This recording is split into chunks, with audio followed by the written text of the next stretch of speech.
I'm an accountant. When the numbers don't add up, I investigate. Your pregnancy, Jennifer? Just another column in my final audit. She's sitting across from me in the hospital waiting room, 3 months pregnant. The ultrasound photo is still warm in her hands. Thermal paper, black and white, grainy. A blob that's supposed to be hope. Her face is wet. She came here expecting comfort, maybe forgiveness. I hand her a leather portfolio instead. Burgundy leather, professional, the kind I'd use for a client presentation, because that's what this is, business. What is this? Her voice cracks on the last word. Open it. The binding cracks when she does. 3 metal rings. I hear each one. She turns the first page, then the second. Her breathing changes at the third. This is section 1, I say. My voice is the same tone I use in boardrooms. Steady. Clinical. Timeline of discovery. Section 2 covers financial discrepancies. Section 3, I pause, point to the tab. Section 3 is financial infidelity. Would you like me to read it aloud? She stares at the pages, 200 of them, indexed, cross-referenced. Her lips move, but no sound comes out. A pregnant woman walks past us to the reception desk. Jennifer doesn't notice. She's reading page 7, the moment everything started unraveling. If you've ever discovered a truth that shattered your world, type, "I understand" in the comments. You're not alone. 8 months earlier, it was a Thursday night. 11:47 p.m. I was in my home office doing what I always do, reconciling our accounts. Jennifer was already asleep. Or, so I thought. I wasn't looking for anything. That's the part people never believe. But accountants don't hunt for problems. We just see patterns that don't fit. The charge was $347.82, the Riverside Hotel. A Thursday night I remembered clearly because she said she was at Sarah's book club. I remembered because I'd cooked dinner, pasta. She texted me at 8:15 p.m. Running late, so much to discuss, love you, with 3 heart emojis. The hotel charge was time-stamped 7:52 p.m. I stared at the number. My heart did something strange. Skipped, then pounded, then went very, very quiet. The kind of quiet that makes you aware of the hum of your laptop fan, the ticking of the wall clock, the sound of your own breathing. I told myself, maybe she got Sarah a room, emergency, family issue. I pulled up the previous statement, another Thursday, another Riverside Hotel charge, 347.82s, exact same amount. I went back 6 months. The pattern was undeniable. Every Thursday, for 23 weeks straight, same hotel, same charge. Always on the nights she told me she was somewhere else. Book club, yoga, girls' dinner, late meeting. I didn't wake her. I didn't confront her. I opened Excel instead. I created a new spreadsheet, named it Discrepancies, column headers, date, location, claimed activity, actual expense, variance, row 1, March 14th, book club, Riverside Hotel. Variance, everything. My hands were shaking. I saved the file, closed the laptop, sat in the dark. That's when I made the decision, not to confront, to document, because the numbers don't lie. And if Jennifer was lying, I needed proof that would destroy the lie completely. The next morning, I kissed her goodbye like always. She smiled, said she loved me. I said it back. Then I went to my office and pulled every financial record we had. Bank statements, credit cards, shared accounts. Her personal account, the one she didn't know I had access to because I set up our online banking 5 years ago and she never changed the passwords. What I found made the Thursday charges look small. A second credit card. Opened in her name 2 years ago. I'd never seen a statement because it went to her work email. I accessed the online portal using her standard password, our wedding date, reversed. She wasn't creative with security. In $23,047 in charges over 18 months. Hotels, restaurants, lingerie stores, a boutique hotel in Vermont. Receipts from wineries I'd never visited. Flowers, expensive arrangements sent to an address I didn't recognize. There was a recurring charge for $87 per month. A phone number I didn't know. I Googled it. Burner phone service. Thursday nights. Always Thursdays. Always the same hotel. I sat in my office until 9 p.m. Jennifer texted, working late, grabbed dinner without me. I ordered Thai food, ate it alone, threw half away. Then I did what accountants do when data is incomplete. I investigated further. I found the burner phone bill in her car 3 days later. She'd hidden it under her gym bag in the trunk, the bag she took to yoga every Thursday. The bill listed 247 text messages in the last billing cycle, all to one contact. Saved as work. I photographed the bill, returned it exactly where I found it. I pulled her Uber history from the account linked to my credit card. She used it for convenience, said it was easier than carrying her wallet. The ride patterns were surgical. Every Thursday, home to Riverside Hotel. Always between 7:30 and 8 p.m. Return trip between 11 p.m. and midnight. Not once, not twice. 17 consecutive Thursdays. The data was screaming at me. But I didn't scream back. I built spreadsheets. I color-coded cells. Red for confirmed deception. Yellow for suspected. Green for verified truth. There wasn't much green. I needed help. Professional help. Because financial forensics is my skill set, but surveillance, that required someone who knew what they were doing without crossing lines that would make evidence inadmissible. Benjamin Morrison's office was in a strip mall between a tax preparer and a bail bondsman. The irony wasn't lost on me. His door had frosted glass with black lettering. Morrison Investigations, discreet, thorough, legal. He was older than I expected, late 50s, graying hair, weathered face, kind eyes that had seen too much. Mr. Brooks. He shook my hand, firm grip. Have a seat. His office walls were covered with framed photos, solved cases, I assumed. A missing person found, a custody case won. Insurance fraud exposed. This was a man who dealt in truth for a living. I sat, pulled out my folder, placed it on his desk. I need evidence, I said, no preamble. My wife is having an affair. I have financial records suggesting 18 months of deception. I need documentation that would hold up in court. Photographs, timeline confirmation, if possible, identification of the other party. Benjamin opened my folder, scanned the first page, the second. His eyebrows went up slightly. This is thorough. I'm an accountant. I can see that. He closed the folder, looked at me directly. Most men who walk through that door are angry, crying, ready to kick down doors. You're calm, clinical. I didn't argue. I made a choice. Rage makes people stupid. I don't want to confront her until I have irrefutable evidence. Evidence that protects me legally, financially, emotionally. Benjamin leaned back in his chair. It creaked. What's your end goal here, Mr. Brooks? Reconciliation? Revenge? Justice. He studied me for a long moment. There's a difference between justice and revenge. Thin line sometimes. I'm aware. All right. He pulled out a contract. I charge $175 an hour plus expenses, surveillance, photography, background checks. I won't do anything illegal, no wiretapping, no breaking and entering. But what I can do legally, I'll do it well. I signed the retainer agreement without reading it. Wrote him a check for $5,000. He raised his eyebrows again. You don't want to read the terms? I read them online before I came here. You have a 94% success rate, no lawsuits, 3 commendations from family court judges. You're exactly what I need. Benjamin smiled for the first time. Sad smile. You know what most people in your situation want? What? They want to be wrong. They want me to tell them it's all a misunderstanding. I don't want to be wrong, I said. I want to be thorough. He pocketed the check. When does she usually engage in this activity?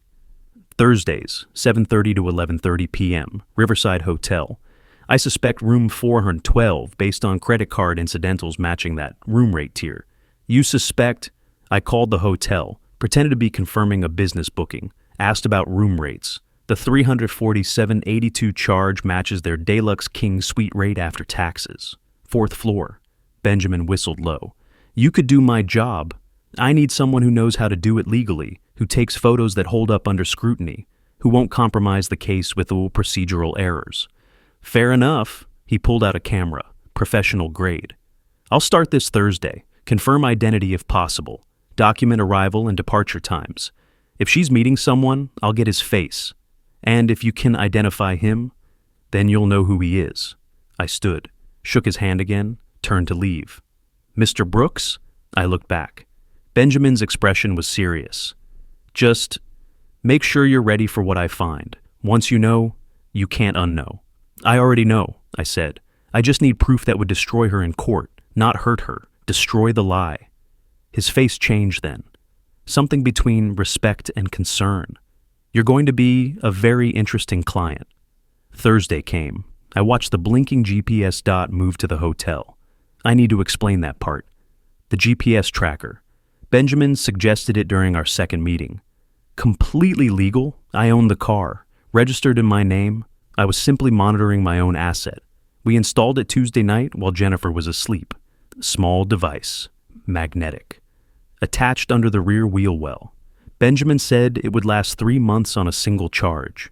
I didn't need 3 months. I needed evidence, patterns, timestamps that matched her lies.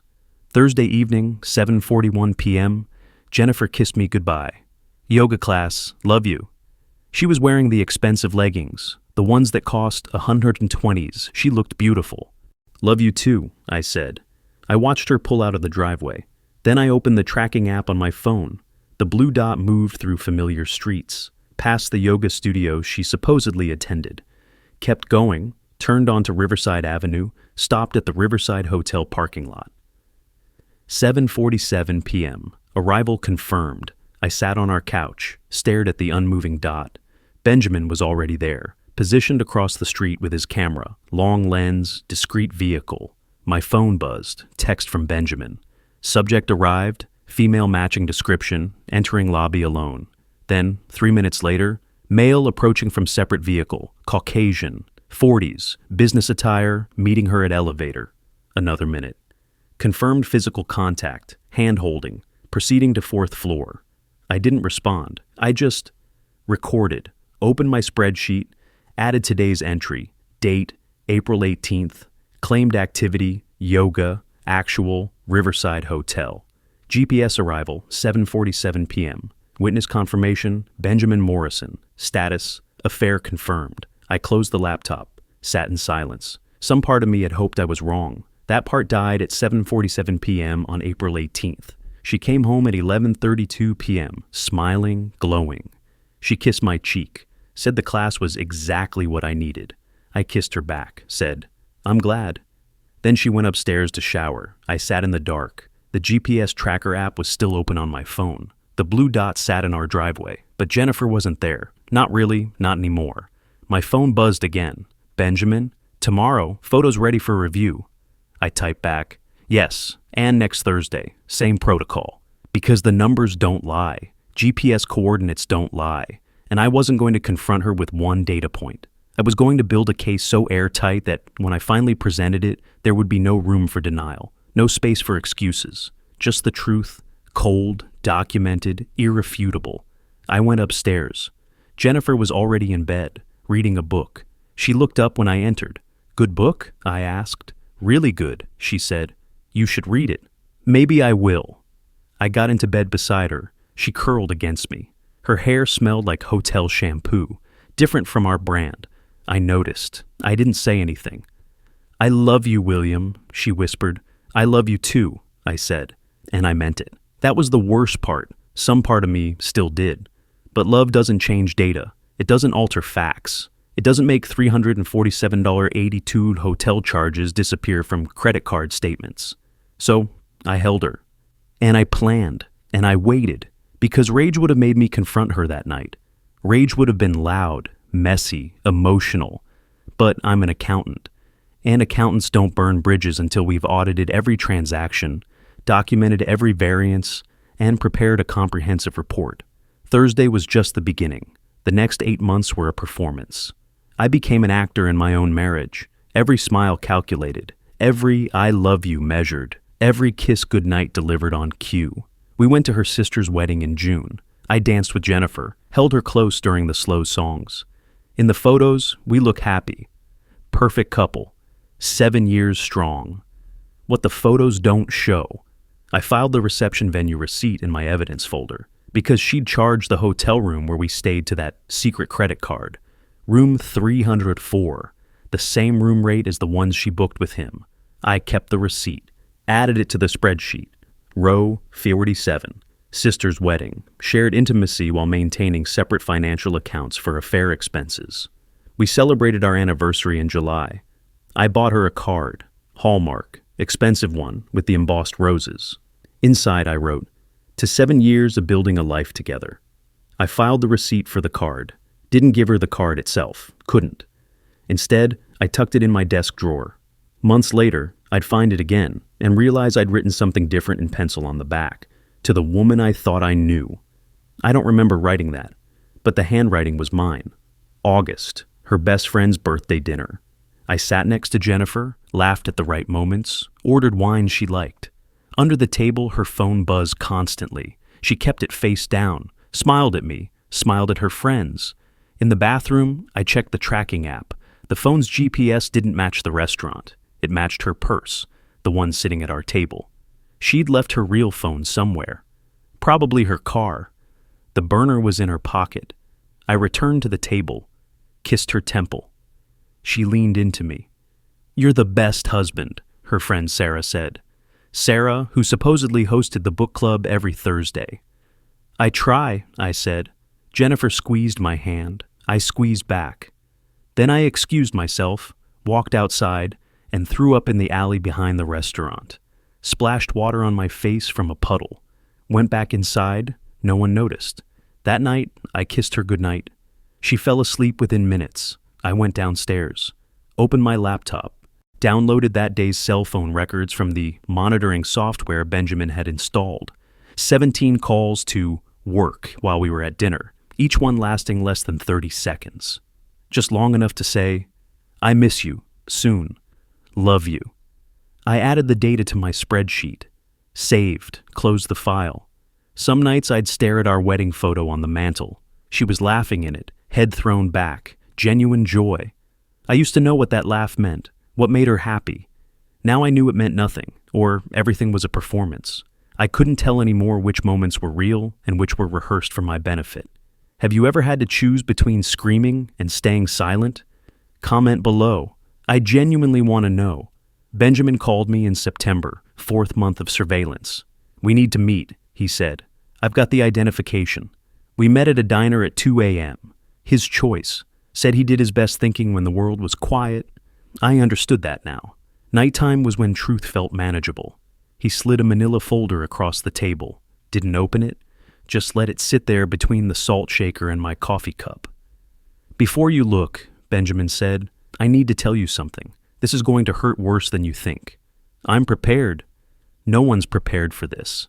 I opened the folder. 47 photographs. Professional quality. Time-stamped. Date-stamped. Location tagged. Photo 1. Jennifer entering Riverside Hotel. May the 2nd of 7:43 p.m. She's wearing a blue dress I'd complimented that morning. Photo 2. A man approaching from the parking lot. Tall, maybe 6'1". Dark hair going silver at the temples. Expensive suit. Late 40s. He's holding his phone, smiling at something on the screen. Photo 3. Them at the elevator, not touching yet. But the space between them is intimate. You can see it, the way she tilts her head, the way he leans in. Photo 4. Exiting the hotel. 11:18 p.m. He's holding her hand. Her head is on his shoulder. I flipped through all 47. Different dates, same pattern, same man. The last photo was different, close up. His face clear. He was laughing. Wedding ring, visible on his left hand. "Christopher Hayes," Benjamin said quietly. Age 42, senior vice president at Morrison & Locke Marketing. Jennifer's boss for the past 3 years. Married, 2 kids, lives in Oakmont. Wife's name is Patricia. Daughter Emma, age 9. Son, Jack, age 6. I stared at photo 47, Christopher Hayes, the man Jennifer talked about at dinner parties. Chris is brilliant, so strategic, really mentors the team. My coffee was cold. I didn't drink it. His marriage has issues, apparently, Benjamin continued. I did some background. 6 months ago, his wife filed for legal separation, then withdrew it. They're in counseling, trying to work it out. He's trying to work it out, I repeated. My voice sounded strange, hollow. While sleeping with your wife, yes. I gathered the photos, slid them back into the folder. My hands were steady. That surprised me. How long? Benjamin asked. How long are you going to wait before... Until I have everything. William, you have 47 documented encounters, GPS data, financial records, his identity. You could file tomorrow. I need more. More? I need irrefutable. I need a case so complete that when I present it, there's no room for interpretation, no space for "it was a mistake" or "it wasn't serious." I need documentation that proves pattern, intent, and systematic deception. Benjamin leaned back, studied me. You're not doing this for court, are you? I'm doing this for truth. Truth for who? I didn't answer that because I didn't know anymore. For me? For her? For some cosmic ledger that demanded evidence before rendering judgment? Benjamin slid another piece of paper across. I ran his financials too. He's been charging hotel rooms to a corporate card, expensing them as client entertainment. His company could fire him for misuse of funds. Don't, I said, not yet. You're protecting him? I'm documenting him. There's a difference. Benjamin shook his head, but he pocketed the paper. You're the client, but William? Don't lose yourself in the data. You're tracking her lies so thoroughly that you might miss what this is doing to you. I'm fine. You threw up behind a restaurant last month. I was watching the location tracker, saw you disappear, timed it, 4 minutes, then you went back inside like nothing happened. I stared at him. You're tracking me too? I track all my clients during active investigations, liability thing. You've lost 14 pounds. You're working until 3 a.m. most nights. Your credit card shows 0 social purchases. No movies, no restaurants without Jennifer, no hobbies. You're turning yourself into a surveillance machine. I'm being thorough. You're disappearing. I stood, dropped cash on the table. Call me when you have more. Benjamin caught my wrist. Gentle, firm. There's a point where thoroughness becomes obsession, where documentation becomes deflection. You're past that point, William, way past. The numbers don't lie, Benjamin. No, he said, but they don't heal either. I pulled my hand free, took the folder, left. In my car, I didn't start the engine, just sat there. Held photo 47, Christopher Hayes, smiling, wedding ring catching the light. I thought about his kids, Emma, Jack. Did they know their father was destroying someone else's marriage while trying to save his own? I thought about Patricia Hayes, in counseling, trying, not knowing her husband was performing the same act I was, pretending everything was fine while the foundation crumbled. Then I started the engine, drove home. Jennifer was asleep. I crawled into bed beside her. She mumbled something, curled against me. I held her, and I updated the spreadsheet in my head. Row 184 would be tomorrow, Thursday. She'd already told me she had late yoga. The formula was simple now.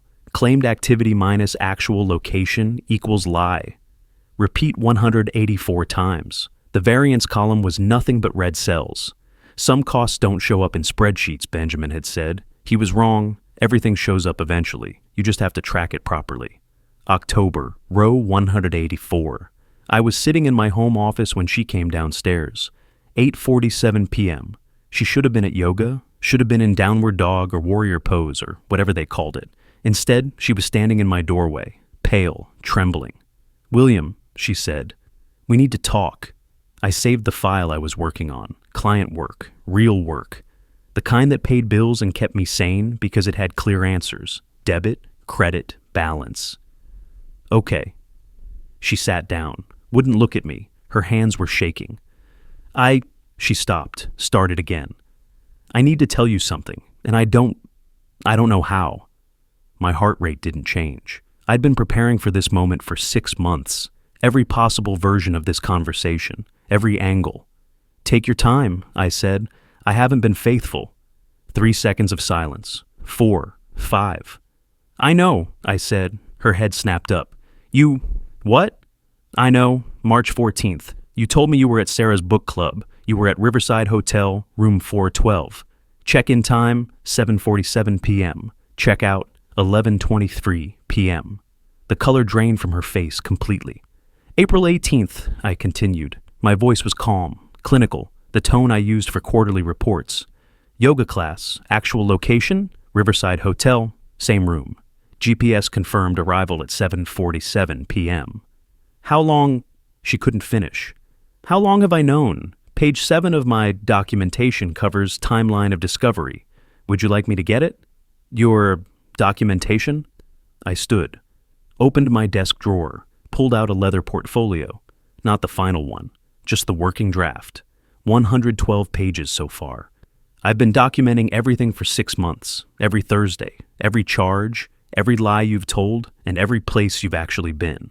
His name is Christopher Hayes, senior VP at your company, married, 2 kids. The affair has been ongoing for approximately 18 months based on financial forensics. You've used a burner phone for communication. You've charged $23,147 to a secret credit card.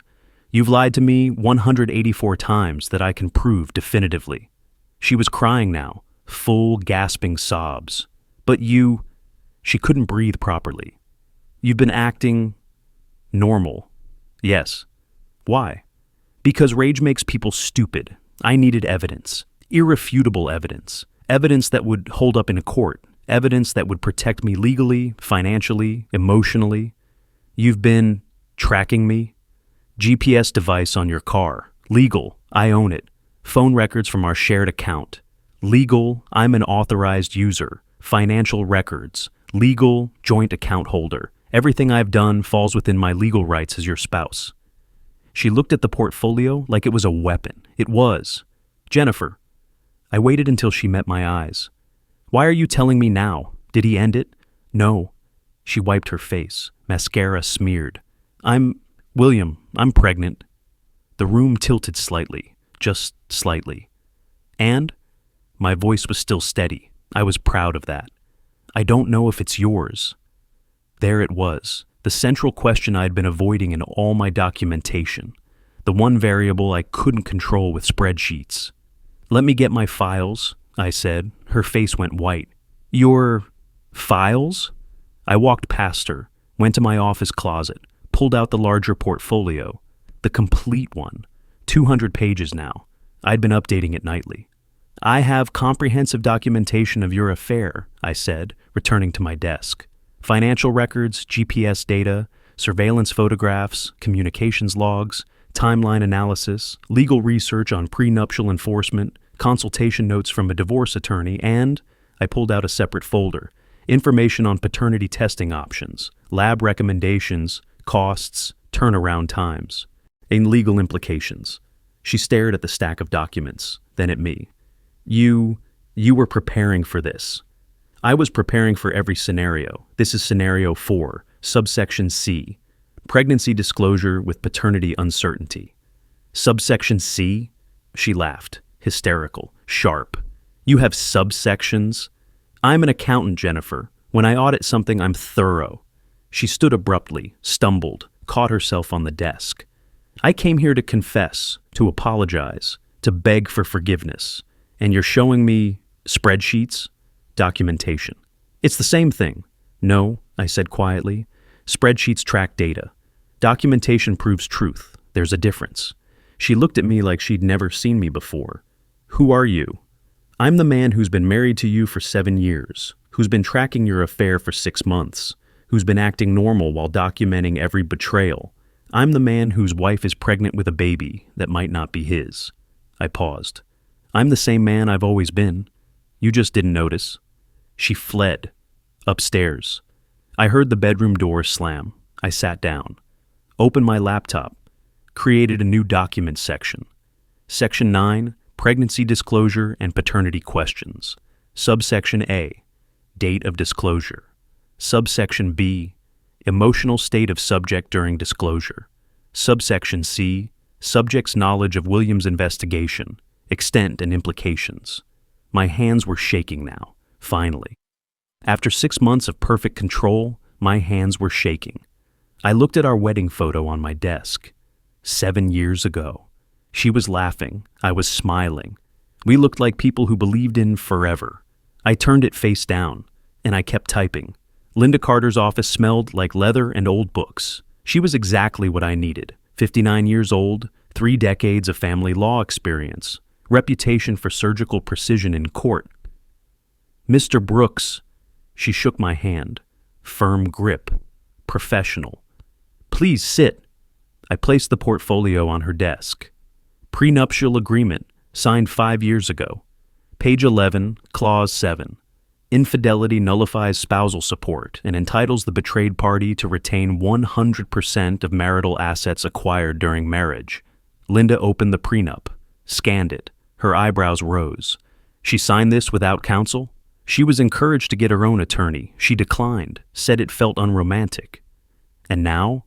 Now she's pregnant, uncertain paternity, admitted to 18-month affair. I have comprehensive documentation. Linda looked at me. Really looked. Most men in your position are crying right now. I cried in August, behind a restaurant, for 4 minutes.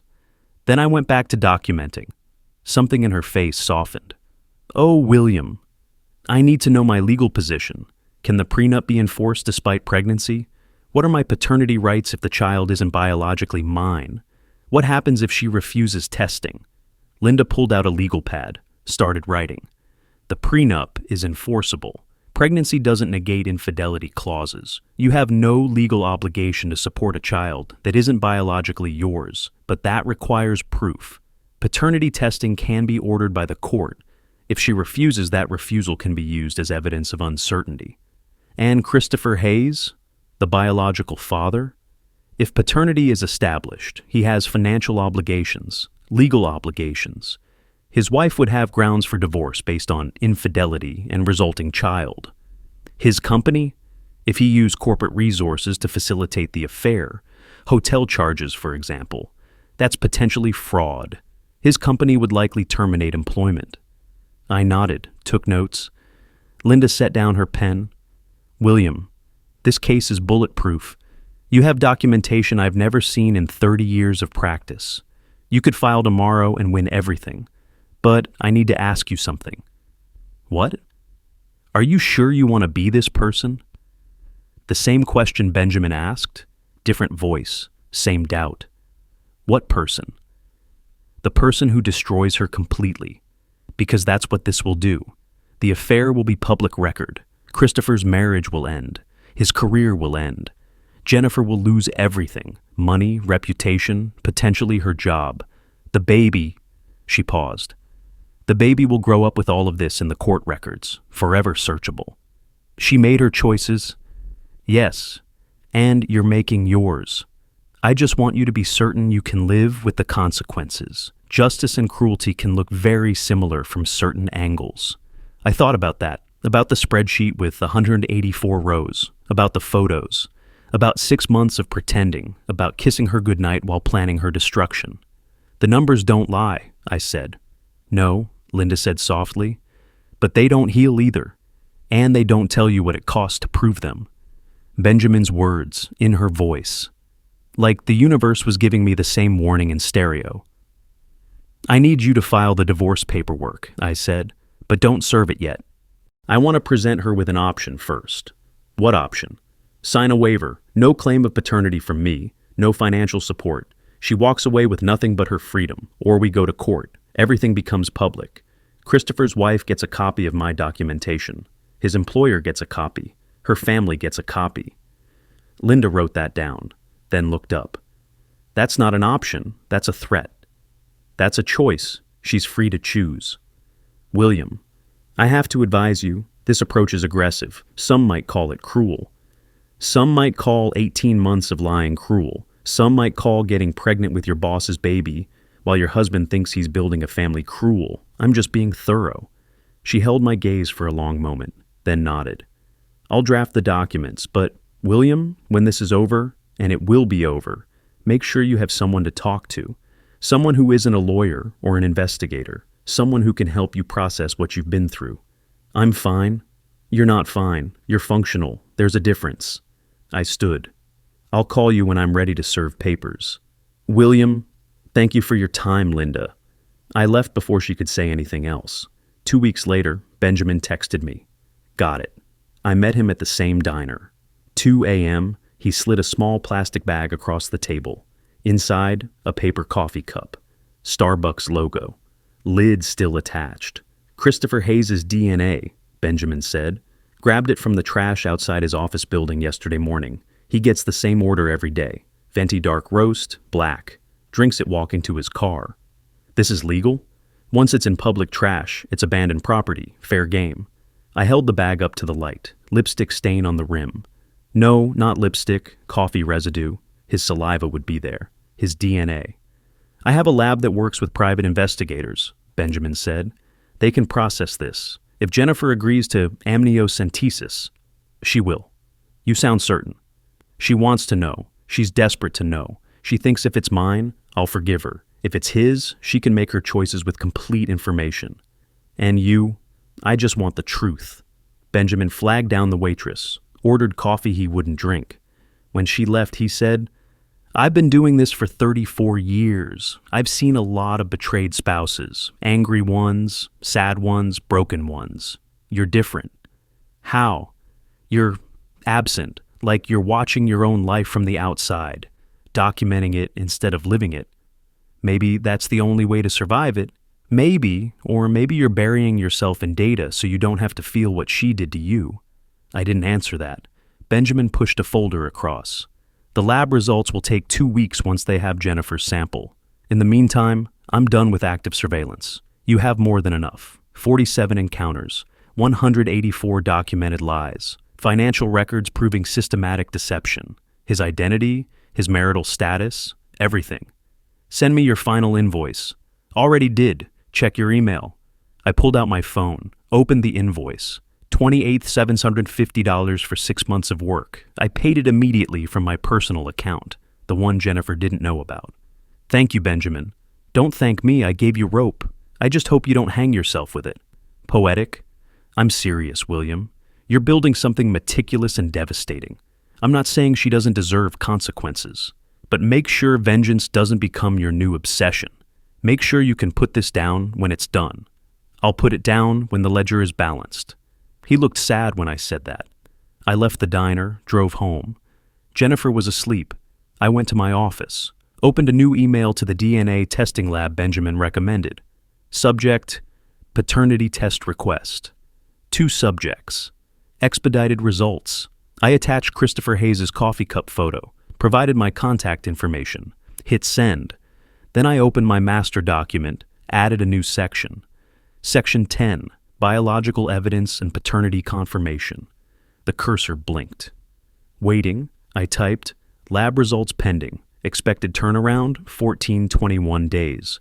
Once paternity is established, all documentation will be compiled into final presentation format. Subject will be given 2 options: quiet dissolution with no financial claim, or public litigation with full evidence disclosure. Recommended approach: present options in clinical manner. Allow subject to make informed decision. Document her choice. I saved the file. 212 pages now. Almost done.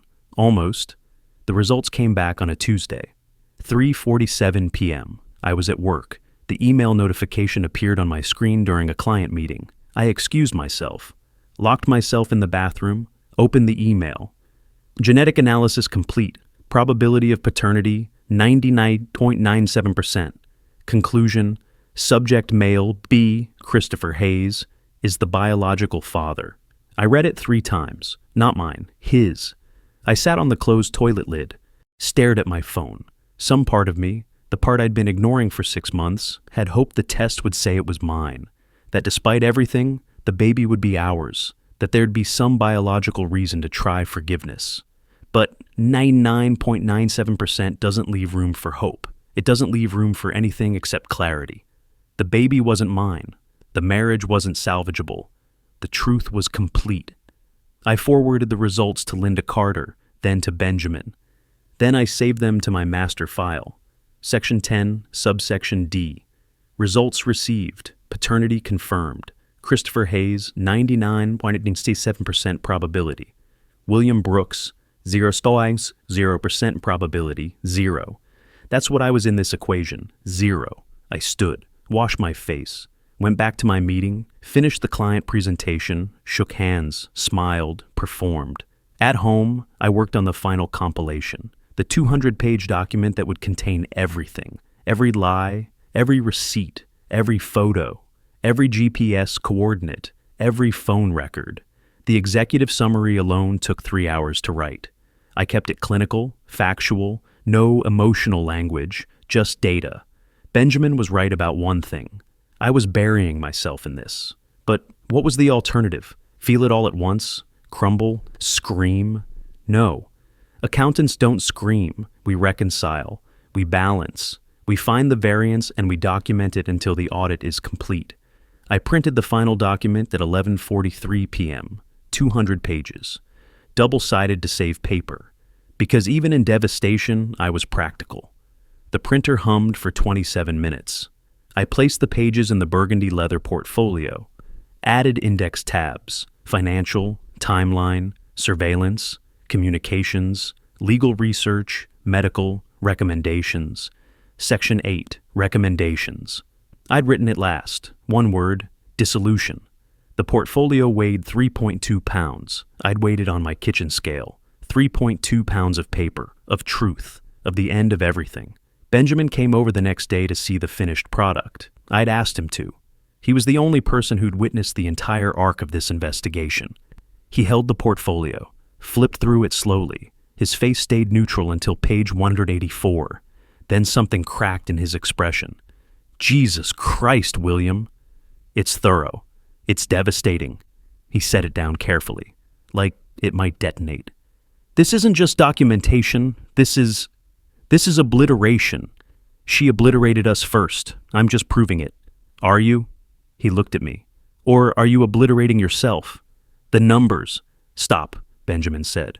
Stop hiding behind numbers. Stop pretending this is just data. This, he gestured at the portfolio, is your pain in paper form, your grief indexed and cross-referenced. I've watched you disappear into this for 6 months. I'm asking you, when it's done, who will you be? I didn't answer. Benjamin stood, walked to the door, stopped. One more thing, the last page, the recommendation section, just one word, dissolution. Yes, that's the ending for the marriage. What's the ending for you? He left without waiting for an answer. I stood alone in my office, surrounded by evidence, the portfolio on my desk, the spreadsheet on my screen, the GPS tracker app still running on my phone. Habit now, even though I didn't need it anymore. Who will you be when it's done? I didn't know. I'd spent 6 months becoming an investigator, a documentarian, a machine that cataloged betrayal. When the audit was complete, when the case was closed, when Jennifer signed the papers and Christopher Hayes' world collapsed and the baby was born into all of this chaos, who would I be then? I opened my laptop, added one more section, section 11, left the title blank, wrote only one line, to be determined. Then I closed the file, backed it up, encrypted it, prepared to present it. The ledger was almost balanced. Almost. I asked Jennifer to meet me in my office on a Saturday morning. Neutral territory, our home office where I'd built the case that would end us. She came down at 9 a.m. exactly. 4 months pregnant now. Showing. She was wearing sweatpants and one of my old college t-shirts. Her face was puffy from crying. Or maybe from pregnancy. I couldn't tell anymore. Sit, I said. She sat. I placed the burgundy portfolio on the desk between us. She stared at it like I'd placed a loaded gun there. What is that? Comprehensive documentation of your affair with Christopher Hayes, covering the period from March 14th of last year through present day.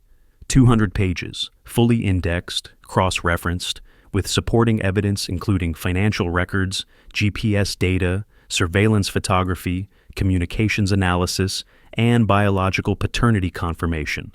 Her hand went to her stomach, protective, instinctive. I don't understand. Open it? She did. Slowly. The binding cracked. I'd had it professionally bound at a print shop. 3 metal rings, tabbed dividers. It looked like a corporate annual report, because that's what it was. The annual report of our marriage's death. Section 1. She read the title page. Timeline of Discovery and Investigation Methodology. Page 7 shows when I first became aware of irregularities, I said. My voice was steady, the same tone I used for client presentations. Measured, professional. The 347.82 hotel charge, March 14th. You claimed you were at book club. She turned to page 7. I watched her eyes scan the text. The exact time I discovered the charge. My initial hypothesis. My decision to investigate rather than confront. You've known since... She couldn't finish. March 15th, 8 months, 1 week, 3 days. And you didn't say anything? Section 2 covers my reasoning. Please turn to page 23. She did. Her hands were shaking now. I made a strategic decision, I continued. Confronting you immediately would have resulted in denial, potential destruction of evidence, and emotional chaos that would compromise my legal position. I chose documentation over confrontation. I chose evidence over emotion. She looked up at me. You chose to torture me. I chose to protect myself. By acting normal, by pretending everything was fine, by kissing me goodnight while you were... She gestured at the portfolio. Building this? Section 3 covers surveillance methodology, GPS tracking of your vehicle, analysis of cell phone records, financial forensics of your credit card statements. All legal, all admissible in court. Court, please turn to Section 4, surveillance documentation. She flipped pages, stopped. Her face went white. The photographs, 47 of them, printed in color, high resolution. Her and Christopher entering the Riverside Hotel, exiting, holding hands, his wedding ring visible in photo 23. You had someone following me? Benjamin Morrison, licensed private investigator. All surveillance was conducted legally within public spaces. Nothing obtained through illegal wiretapping or trespassing. She was crying now, full tears. She looked at photo 47, the close-up of Christopher's face. How long have you had these? I received preliminary identification in July, complete photographic evidence by September. I chose not to act until I had biological confirmation of paternity. Biological... I opened another folder, slid a single page across, lab letterhead, official seal. DNA analysis, completed 2 weeks ago. Christopher Hayes is the biological father of your child. Probability, 99.97%. My probability, 0.00%. She made a sound, not a word, just a sound of something breaking. How did you... Section 10 covers evidence acquisition methodology. Coffee cup discarded in public waste receptacle. Legally obtained abandoned property. Processed by certified laboratory. She stared at the DNA results, then at me. Who are you? I'm the man you've been lying to for 18 months. I'm the husband who documented every lie. I'm the person you turned into this. I tapped the portfolio. You did this, Jennifer. I just wrote it down. You've been... She couldn't breathe properly, hyperventilating. You've been acting this whole time? Yes. The anniversary, the wedding, the dinners, all documented. I have receipts for the anniversary card I bought, but never gave you. I have GPS data from the wedding, showing you called Christopher during our first dance. I have credit card statements showing you charged our hotel room to your secret account. Everything is in here. She looked at the portfolio like it was a living thing. A monster. Why? Her voice broke. Why would you do this? Because the numbers don't lie. Because evidence matters. Because when you destroy someone's life, they deserve to know exactly how you did it. Date by date. Lie by lie. Dollar by dollar. I didn't. You did. I opened to Section 5. Communications analysis. Your burner phone. 147 text messages to Christopher in 1 billing cycle. I have a sample transcript on page 97. Would you like me to read it? No. I miss you. Can't wait until Thursday. Love you more than anything. Sent at 8:23 p.m. while we were having dinner. I remember that night. I made your favorite pasta. You told me you loved me. Then you texted him the same thing. She put her head in her hands. Sobbed. Deep, wrenching sobs that shook her whole body. I waited. Let her cry. When she finally looked up, I continued. Section 8 is recommendations. There's only one, dissolution. But before we proceed legally, I'm offering you 2 choices. Choices? I pulled out 2 documents, placed them side by side. Option A. You sign this waiver. It states you acknowledge the affair, acknowledge the paternity results, and release me from any financial obligation to you or the child. You walk away with nothing. No spousal support. No division of assets, no claim on the house or my retirement accounts. The prenup is enforced in full. You leave. Quietly. The documentation stays private. She stared at option A. And option B? We go to court. This portfolio becomes public record. Every page, every photo, every transaction. I will also provide copies to the following parties. I pulled out a distribution list. Christopher's wife, Patricia Hayes.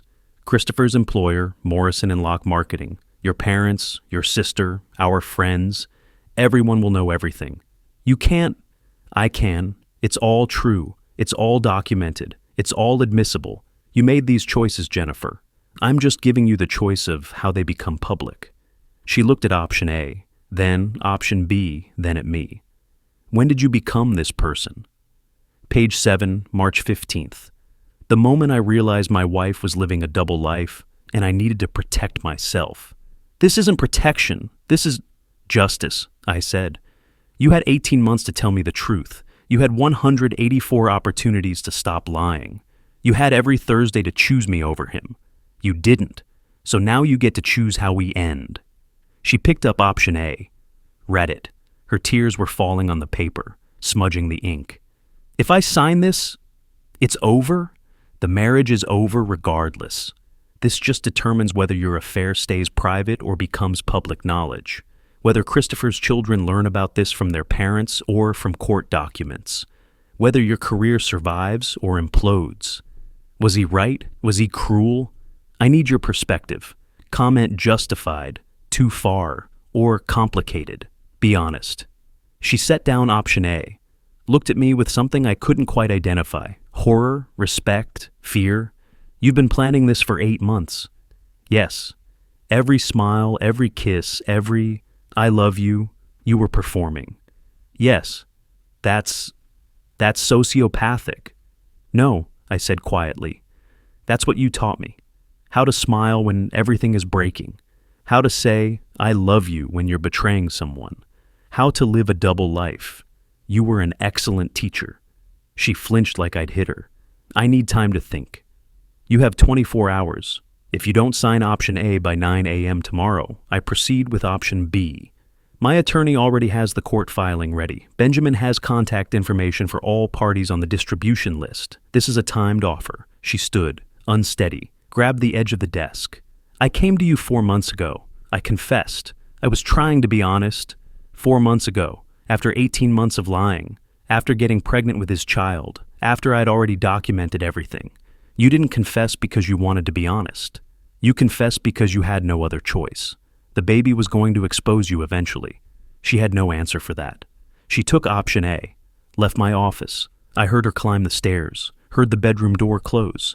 I sat in silence, looked at the portfolio, 200 pages, 8 months of work, 3.2 pounds of paper. My hands started shaking. Finally. After delivering the presentation with perfect control, my hands were shaking so hard I had to grip the desk. What did I become? Benjamin's question.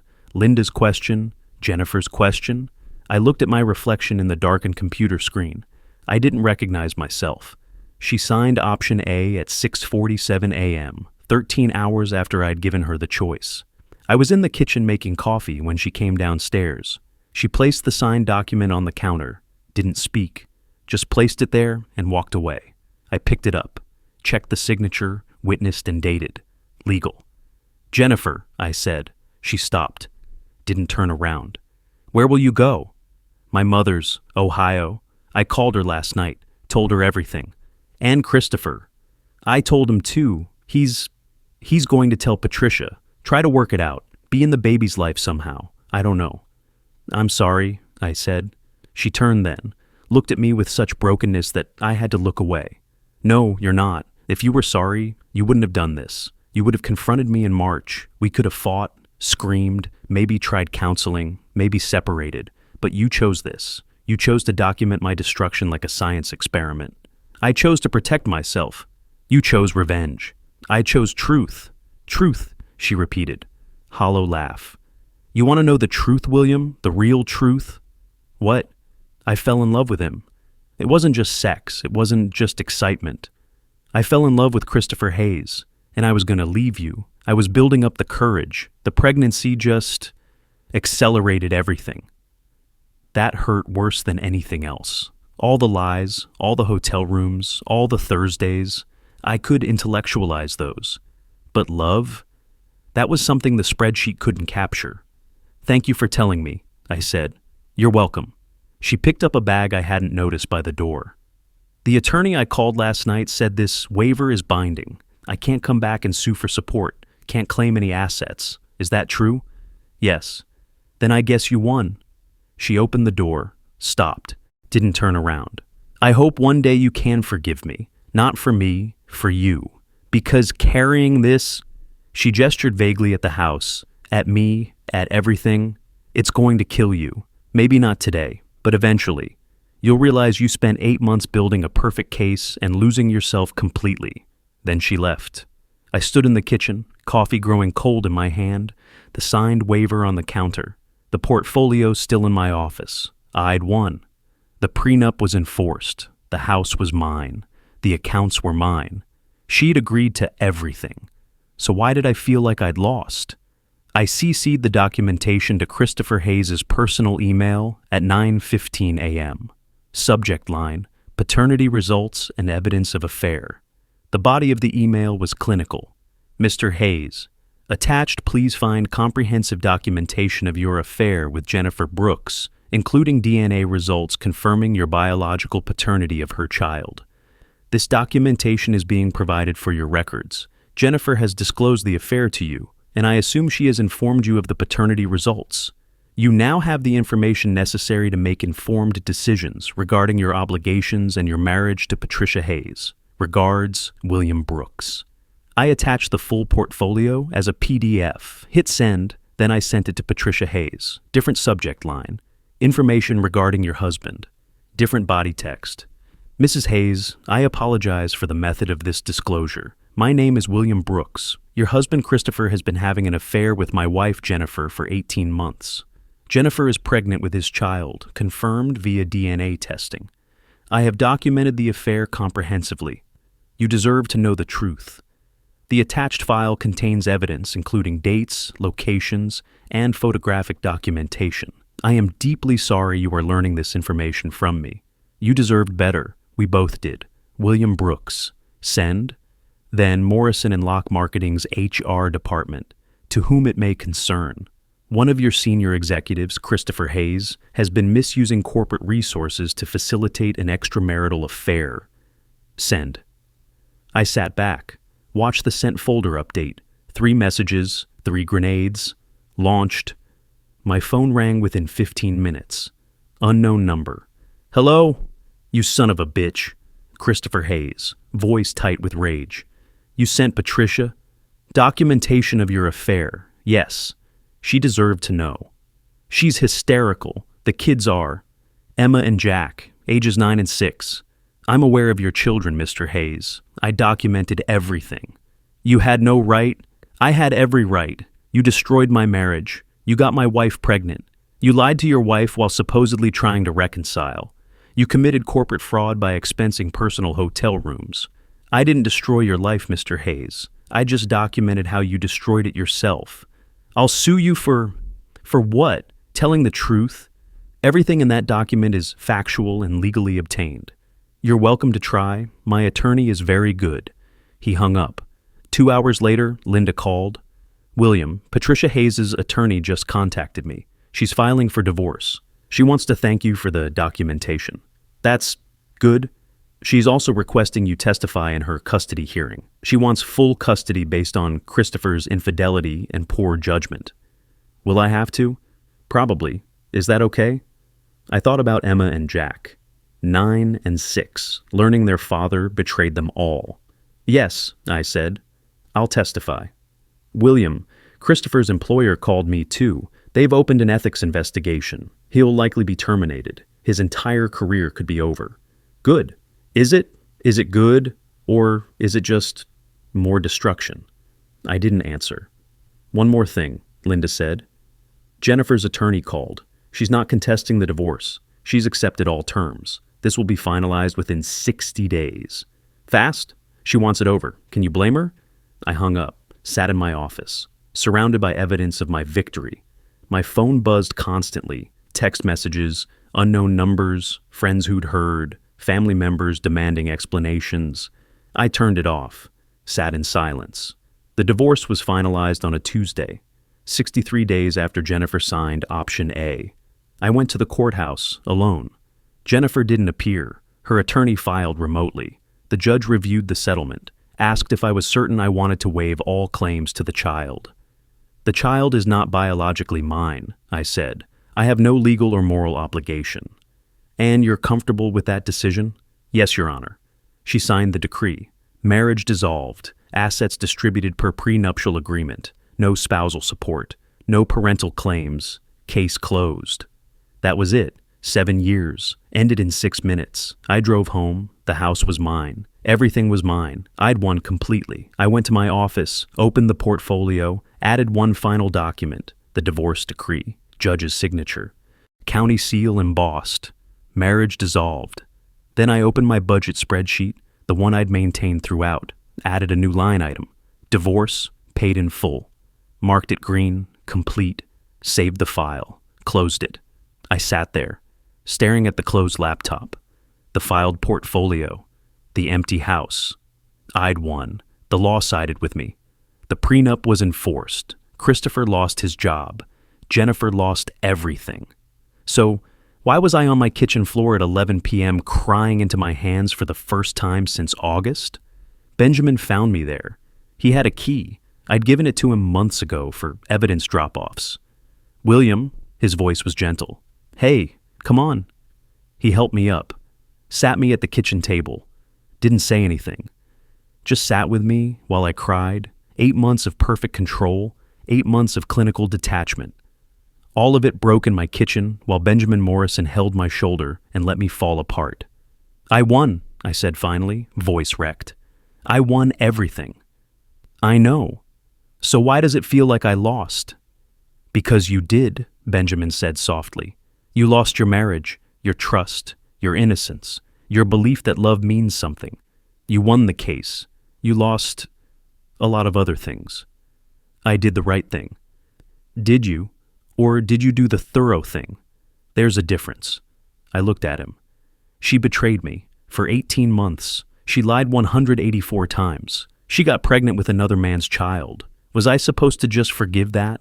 No, but there's space between forgiveness and destruction. You chose the nuclear option. She chose it first.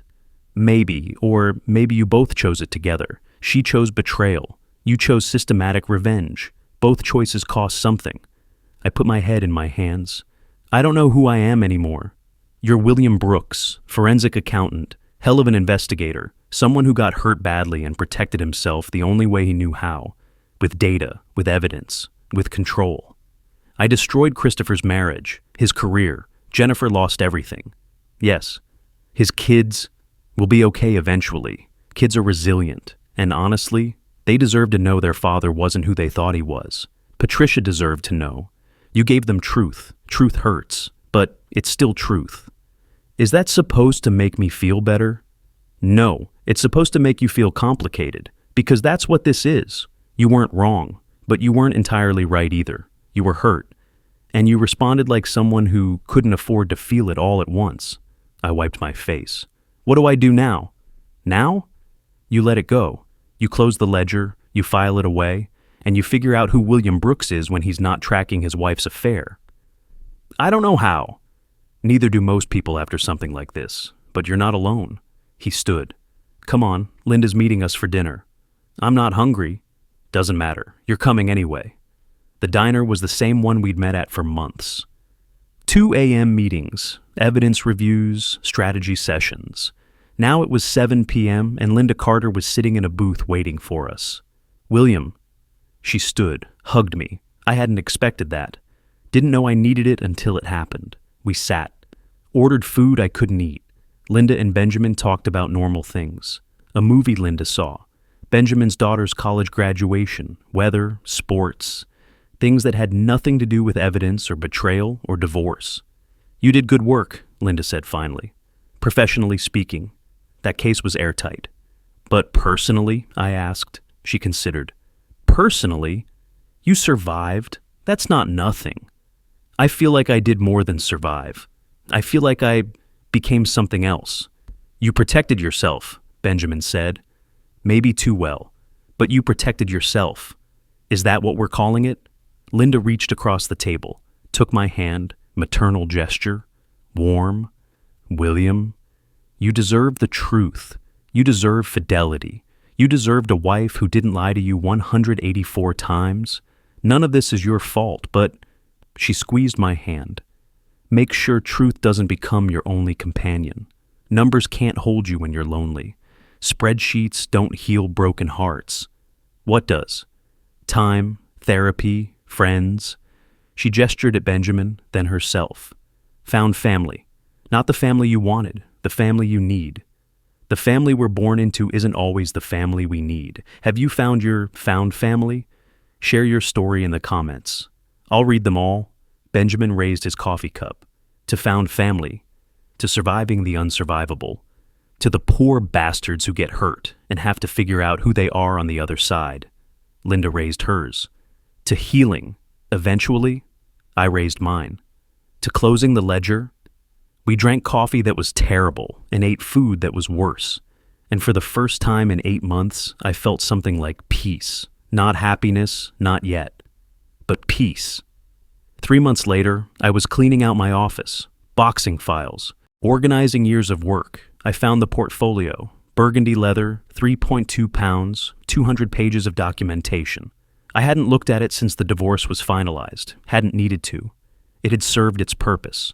I opened it, scanned the pages, the evidence, the photos, the spreadsheets. All of it felt distant now, like looking at someone else's case file. Section 8, recommendations. One word, dissolution. I pulled out a pen, added a new section. Section 12, wrote one title, lessons. Underneath, the numbers don't lie, but they don't tell you what it costs to prove them. Justice and cruelty can look the same from certain angles. Evidence protects you legally. It doesn't protect you emotionally. Truth matters, but so does mercy. I chose truth. I'm still learning if that was enough. I closed the portfolio, placed it in a storage box, labeled it evidence closed, taped it shut, put it in the back of my closet. Then I went to my computer, opened my budget spreadsheet, found the line, divorce paid in full, added one more line below it, therapy, 180 month, ongoing, marked it yellow, in progress. Some costs don't show up on balance sheets immediately. They accrue slowly. Interest compounds. You pay them over time.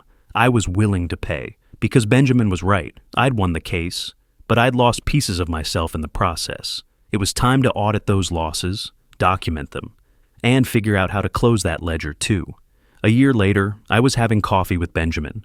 Regular thing now, every other Thursday. Ironic, given Thursdays used to mean something else. How are you? He asked. Better. Therapy helps. Work helps. Having friends who know the whole story helps. Good.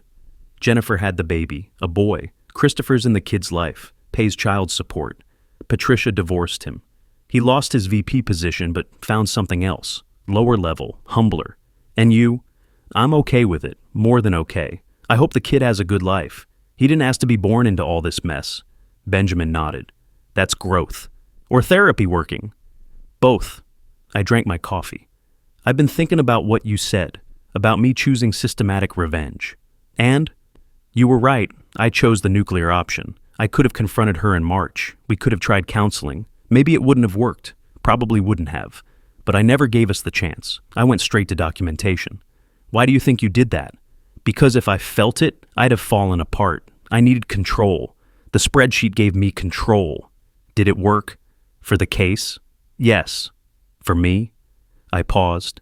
I'm still figuring that out. Benjamin smiled. That's honest. I respect that. We sat in comfortable silence, the kind that only exists between people who've seen each other at their worst. Thank you, I said finally, for not judging, for helping even when you thought I was going too far. You paid me to help. You stayed my friend anyway. Yeah, he said. I did. I still keep the budget spreadsheet. Old habits. I still reconcile accounts monthly, track expenses, monitor cash flow, but I added new line items. Dinner with Benjamin, $45. Coffee with Linda, $12. Therapy, $180. Charity donation, family services, $500. Book for book club I actually joined, $27. My life itemized. But different now. Not just expenses, investments. I took off my wedding ring 6 months after the divorce, felt naked without it for weeks. Now, I don't notice. I opened my budget one last time before closing this chapter, added one final line. Marriage to Jennifer Brooks, $347.82. That's where it started. One hotel charge, one lie, one Thursday that unraveled everything.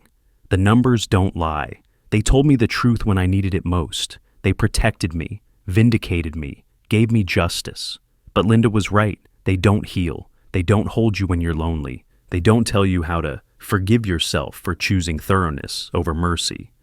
I'm learning that now. Slowly, one therapy session at a time, one coffee with friends at a time, one day where I don't think about surveillance photos or GPS coordinates or Section 8 recommendations. Justice was important. I don't regret pursuing it, but I'm learning there are other things to pursue too. Connection, peace, forgiveness, not for her, but for myself. The ledger is closed, the case is complete, the audit is finished. Now, I'm figuring out what comes after. This story took 8 months to live and 200 pages to document. If you want more stories about the cost of truth, the complexity of justice, and the families we build from rubble, subscribe. Because healing takes longer than revenge. And that story is still being written. I closed my laptop, filed the final spreadsheet, and I went to meet Benjamin for coffee. Some numbers still matter, but they don't define me anymore. I'm William Brooks, forensic accountant, divorced, healing, found family member, friend. The portfolio weighs 3.